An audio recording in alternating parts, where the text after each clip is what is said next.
Bonjour à tous, alors dans cette vidéo nous allons voir comment résoudre une équation graphiquement et une inéquation graphiquement. C'est la deuxième partie de la vidéo sur ce sujet, donc il faut avoir vu la précédente pour bien comprendre celle-ci. Donc on a une équation du style f de x, du type f de x est égal à g de x, et c'est par ça qu'on va commencer. Alors là vous voyez à l'écran les deux courbes représentatives de f et de g. Donc f est en vert et puis g est en rouge. Alors, ça signifie quoi f de x égale g de x? Bien, f de x, je vous rappelle que c'est l'ordonnée d'un point, d'un point de la courbe f. G de x, c'est l'ordonnée des points de la courbe g. Donc ça veut dire qu'on a un point de la courbe f et de la courbe g qui ont exactement la même ordonnée, mais qui ont aussi la même abscisse. Autrement dit, ce qu'on va regarder, ce sont les points d'intersection de f avec g. C'est comme ça qu'on résout f de x est égal à g de x. Quand on aura les deux points d'intersection, il suffira de regarder, enfin pas les deux points d'intersection, mais les points d'intersection, il suffira de regarder leur abscisse et ça nous donnera eh bien, la solution de l'équation. Alors, on regarde sur la courbe, vous avez un point d'intersection ici et un point d'intersection ici. On regarde l'abscisse de ces points, on a ici moins 2, quelque chose, on va dire que c'est moins 2,1 par exemple, et on a ici l'abscisse de B qui est d'environ 2,1. Donc en fait, vous avez deux solutions. On va écrire comme ça, S égale moins 2,1 et 2,1. Et c'est fini. Vous avez résolu graphiquement votre équation. Alors maintenant, on veut résoudre une inéquation, et cette fois-ci, ce sera f de x supérieur ou égal à g de x. Là encore, il faut se rappeler de ce que ça signifie. Ça veut dire qu'on veut des points de la courbe C dont l'ordonnée est supérieure ou égale à l'ordonnée des points de la courbe G.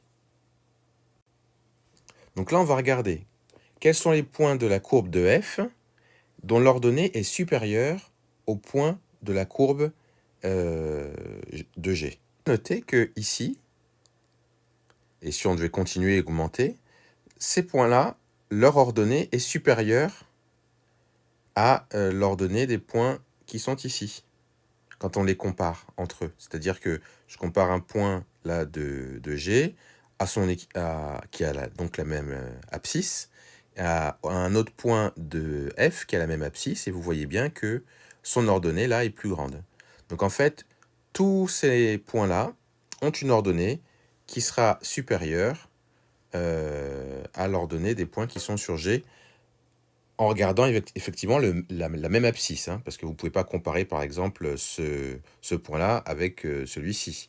Vous comparez les points qui ont même abscisse.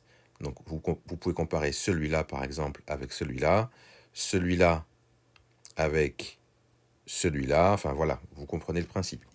Et bien, donc eh bien, vous constatez que tous ces points vérifient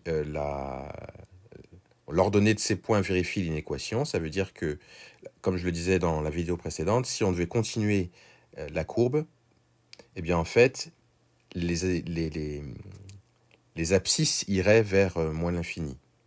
Je vous rappelle en effet que résoudre une inéquation, ça veut dire trouver des abscisses. Les abscisses des points qui vérifient cette inéquation. En tout cas, dont l'ordonnée vérifie cette inéquation.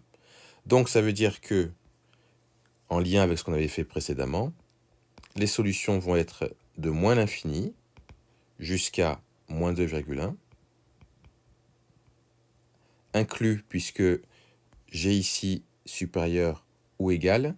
Donc ça veut dire que je choisis aussi les points pour lesquels f de x est égal à g de x. Donc c'est 1,2, hein, moins 2,1 plutôt leur abscisse. Donc j'inclus ça. Et puis union.